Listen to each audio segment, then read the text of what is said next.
All right, y'all. Happy Wisdom Wednesday. So Back excited. again. Guys, it is so beautiful outside. We are here in Texas and this weather is amazing. Yes, it is. So enjoy it for the next, I don't know, maybe 30 days that we get this absolute perfect weather before it literally just becomes hell outside. Like you just look at your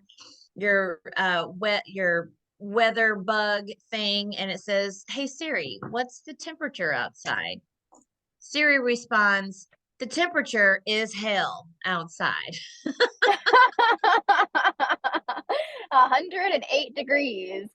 Oh, Yes. those days are coming. But it is a beautiful 72, like the sunny state of California for the next 2 to 3 weeks potentially. Right, right. Until things start heating up. And I mean, Well, talking about heating up, you took the words right out of my mouth. So, what are you going to I talk always about do, that's girl. heating We're always up? on the same page. So let's talk about it, girl. So, we are talking about what's heating up in our market. Now, we wish we were talking about how hot the spring market was, but you and I both know we're not talking about how hot the spring market is. We are talking about the kettle that's getting pretty hot and the boiling water that is beginning when it comes to this NAR situation, the buyer representation situation, the lawsuit, what changes are to come. And I know for a lot of agents out there, this can be very overwhelming. There's so much information. There is so many myths. There are so many misunderstandings out there. And on top of that, a lot of it isn't even designated yet. So between October of last year and now, many changes have come into play. I'm sure you're hearing a lot of the questions from your buyers and your sellers, but there are more changes to come between now and July. Everything should be finalized from between now and July, but you can't finalize it until the judge finalizes it, right? So at this point, we are still pending changes that are coming our way, but we know that a lot of brokerages out there are preparing heavily. I know that our brokerage is preparing heavily for all the changes that have already come and the ones that are yet to come. So we had the chance to sit down with our leadership at our brokerage and talk more about what these changes are, how they're affecting us, and what is the thing that we need to be doing as agents and how we can help you as coaches. So that's what we will be talking about today. We will actually be talking about this probably for the next couple of weeks. So tune in every Wednesday at 10:30 Central Time to get the latest. We'll be breaking it down actually topic by topic. Buyers, sellers, questions, concerns, rebuttals, objection handlers. We will be covering it all. Why? Because we want you to be successful. First, we have to survive, but we are not just survivors. We want you to thrive. So that is what we are going to prepare you to do. Cynthia today is going to go over buyer's representation and what it looks like now. So Cynthia, take it away. Yeah, so as we are, studying more and just learning more about what this means for us in our daily practice, um, basically now, how things used to be for quite a while. I think some agents used to have a buyer's representation as optional, right? And I know that our particular brokerage has always mandated that a buyer's representation be in place if you're representing the buyer. Well, now that is no longer optional going forward, starting in July as a concrete time frame of when this must be in practice. But I think honestly, this is a good time to introduce that back into your practices now.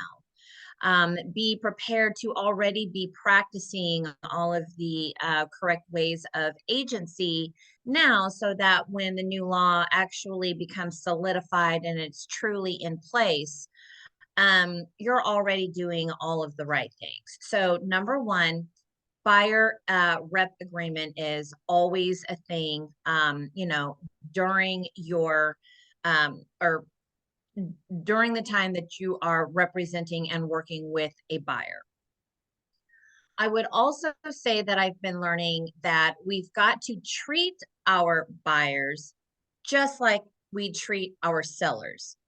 So, what we've seen in practice over the years is, sometimes we get internet sign call leads. We're on the phone, we're qualifying, and then we're setting the appointment so that we can build the rapport, right? Usually we get there, maybe someone pulls out the IABS, but usually no one sits down to do the buyer's representation agreement immediately. I haven't seen that in practice out here in quite a while, so I think that that is about to change. So now it is going to be a lot more serious when we sit down. And something that I always have incorporated into my personal practice is that I I make a buyer consultation mandatory. It's just a part of our process and what we teach within the Trust Builders Network. When you come on and learn from our coaching.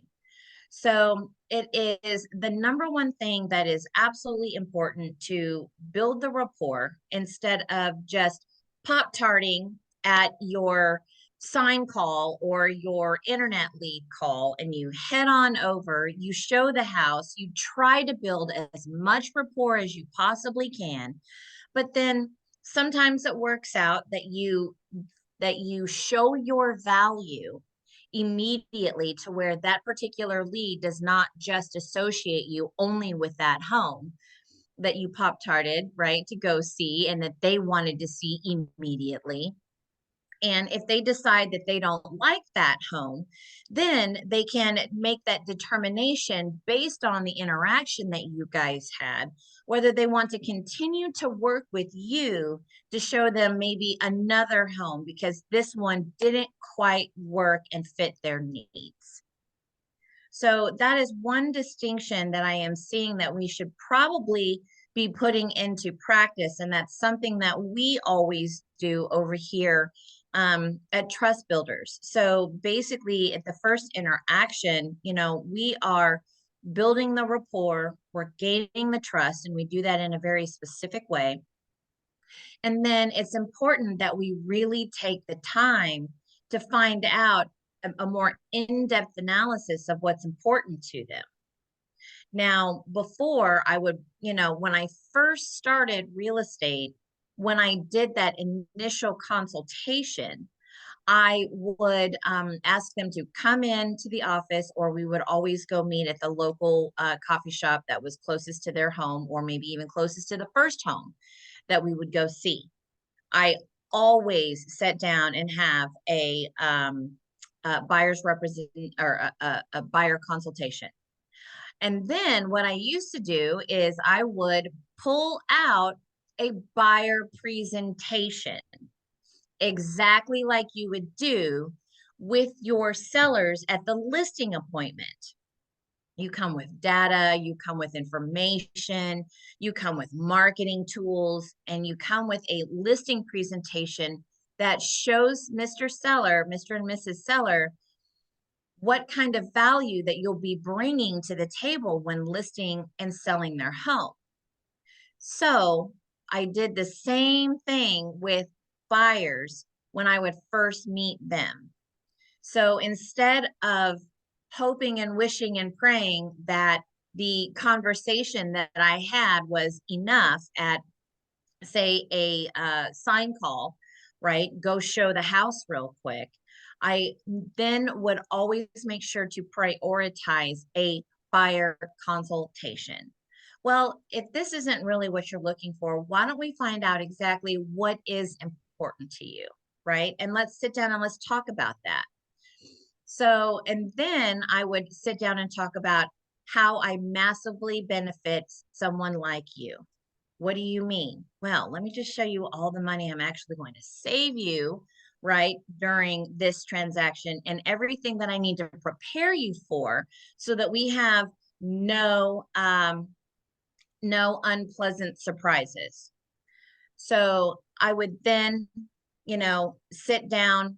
I would open up the buyer presentation and I would talk about it. So when I first started, educating a first time home buyer was really crucial because they had no idea what to expect during the whole process. They had no clue, right?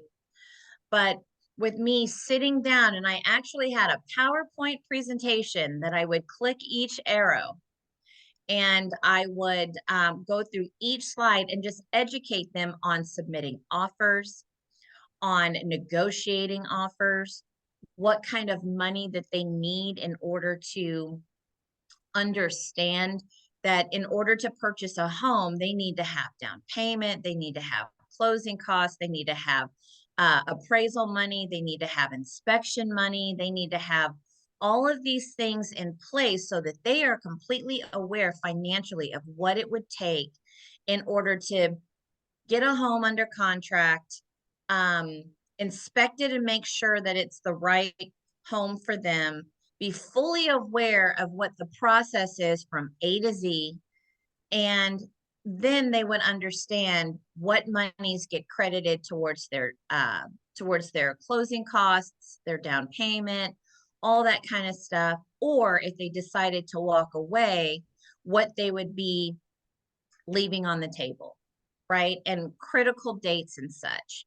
So this was a way of adding value that would set me apart from just someone who wanted to go show the house. Oh, yeah, they liked it. Great. Maybe they wrote an offer.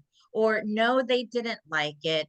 Maybe the buyer or the agent who showed the house chased them down and trying to see, what all that chase them down, trying to keep them as a client, or maybe they were fortunate enough to build that trust and rapport and show their value so that that buyer would continue to work with that agent. So, number one, what we're realizing is treat your buyer like a seller. Sit down with them, have an initial consultation, have a buyer presentation, and show your value by educating them on the process that you will be leading them through. Do that immediately. Showcase your value.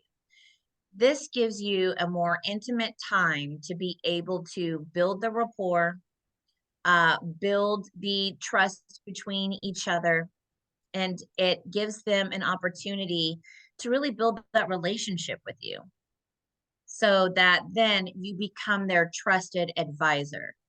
When they start asking you for questions, I mean, you've definitely built trust, correct? So that's the thing that I am realizing as an agent, specifically working with buyers. This is something that I would absolutely, and it doesn't matter if it's a referral that comes from a rating fan, past client.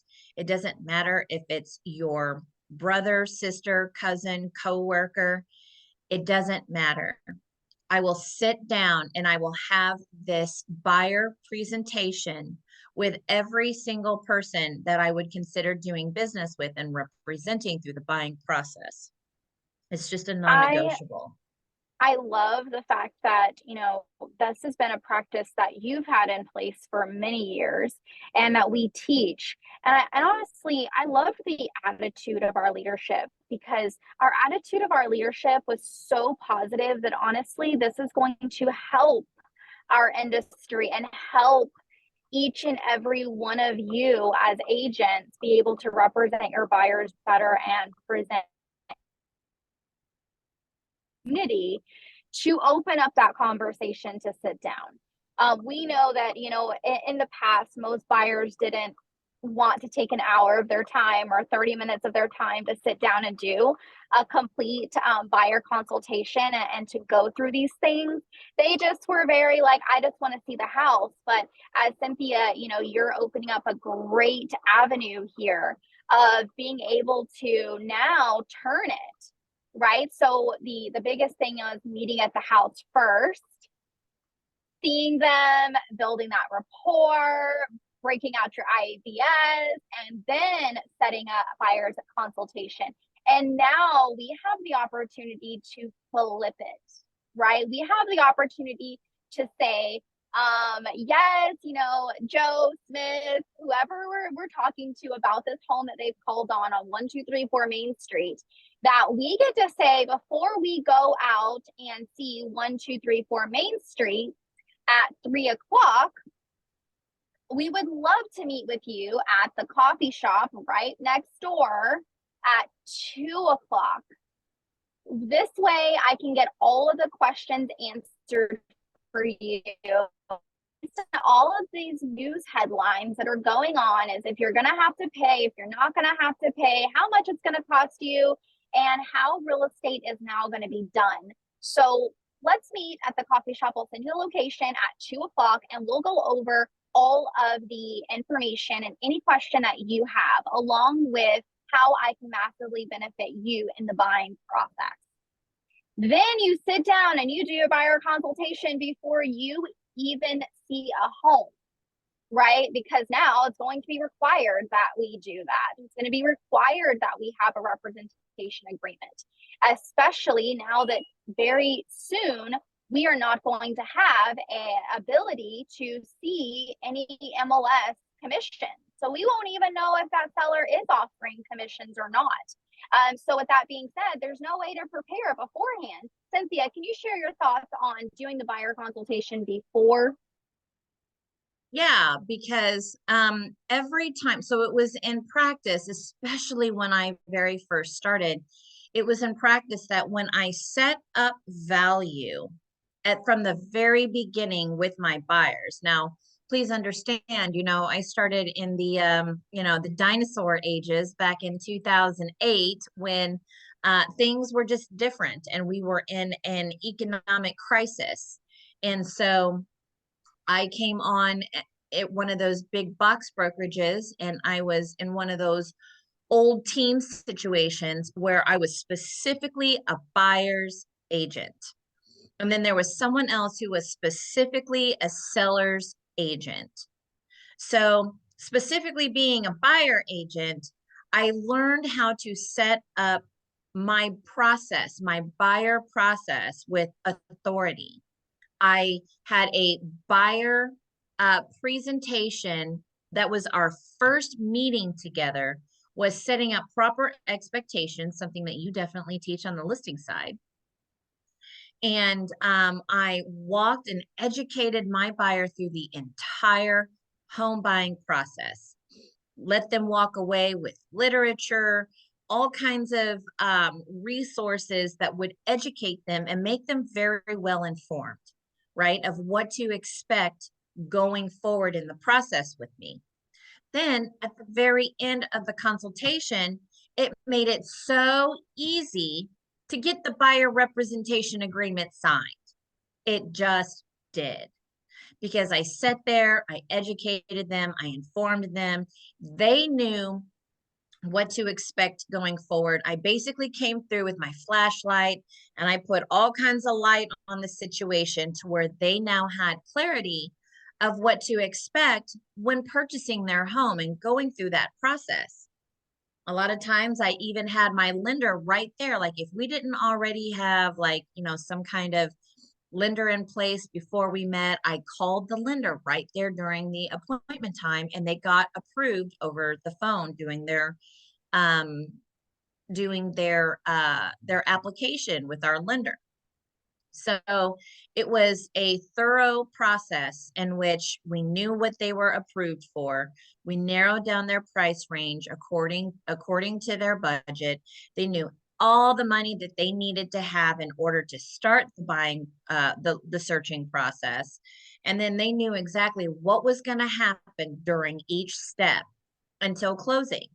So by the time that we were done with everything, they literally, a lot of them had no problem signing that buyer's representation agreement. So Not that's only something. not having a problem, not only having the issue of signing the buyer's representation agreement, right? But what I see is that they're not going to have cold feet.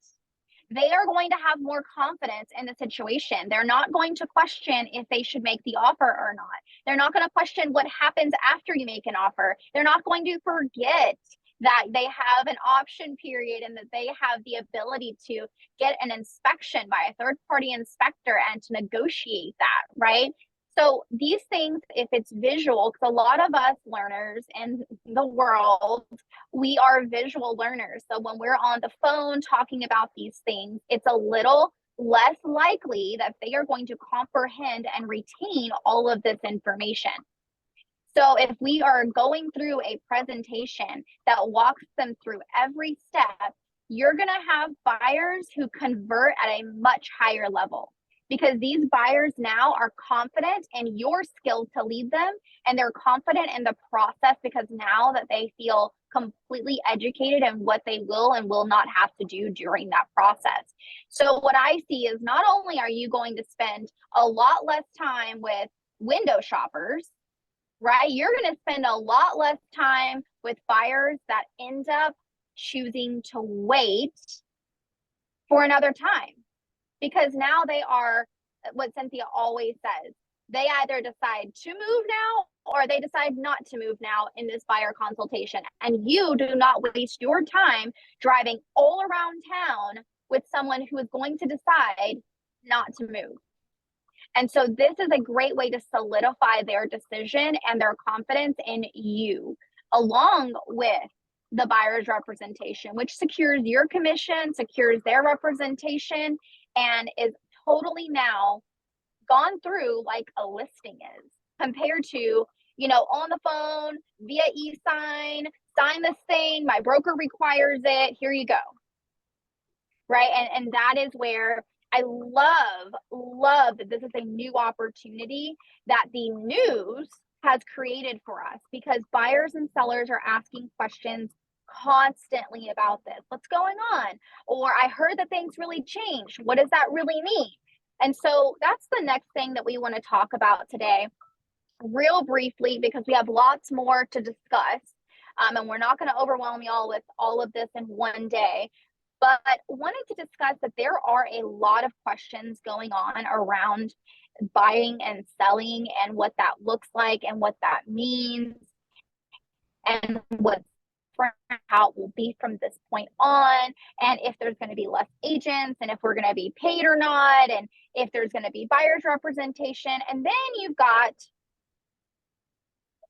the misrepresentation, right? The misinformation from someone who just didn't understand it properly and is sharing news on reels or highlights or stories, whatever, that not only are buyers and sellers receiving, but also you're receiving. So I highly recommend that you get very educated on the situation from your actual broker and from the National Association of Realtors and from your MLS versus stories, reels, Facebook, whatnot.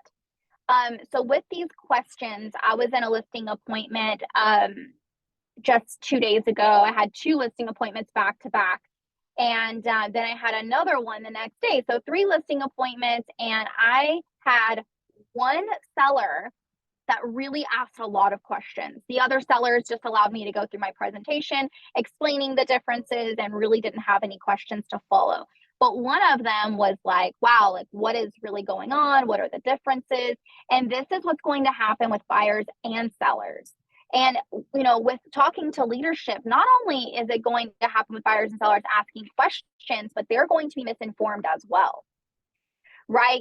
We are hearing, I've not had this experience, but we are hearing that sellers are saying, I don't have to pay commission anymore.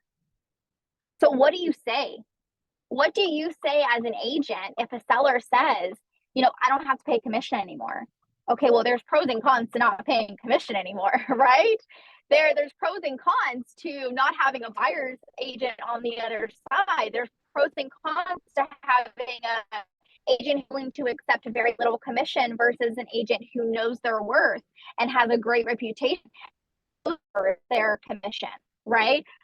It is going to vastly change our industry for the better. And with that being said, we are going to continue each and every week going over these areas that you will face over the next few months and there forward on questions, concerns, misunderstandings, and how to overcome those objections. We're not going to go through all of them today because there's going to be so many, but that's what we'll be doing next week, okay? And then we'll go over listings and how to approach your listings properly and how to really go ahead and convert your listings for the betterment of not only you, right? Okay, great. You get a buyer's agent, that's good, but that's not even the real point. The point is everything that we are doing is for the benefit of the seller. And that's what a lot of times, if we recommend,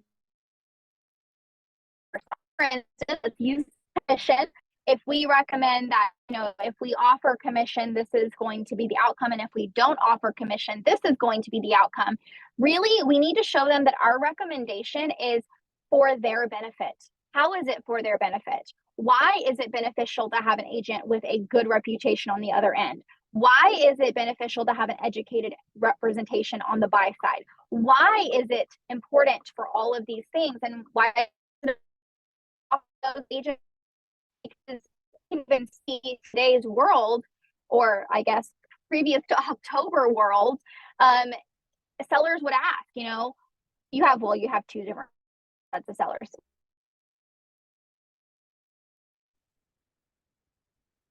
Absolutely. You're kind of going out right now, Nick, but this is a really good point that you're absolutely making.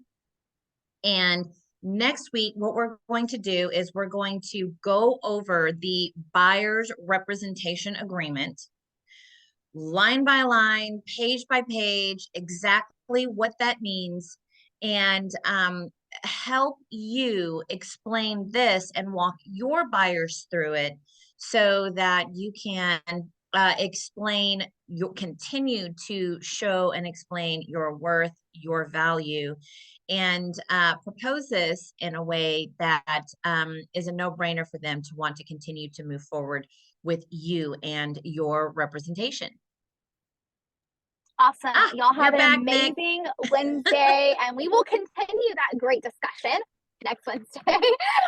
See y'all then at 10:30 Central Time. If y'all have any team members, any coworkers, any colleagues that you believe would benefit from these discussions or any of our other trainings, feel free to invite them to the Trust Builders Network group or visit us on our YouTube channel because we are on YouTube consistently now. It's amazing. We're so excited that we finally have really launched our YouTube channel. So we would love to share that with y'all. And it's great content that we are just pouring out from our experiences. So we'll see y'all guys next week. Bye. Bye.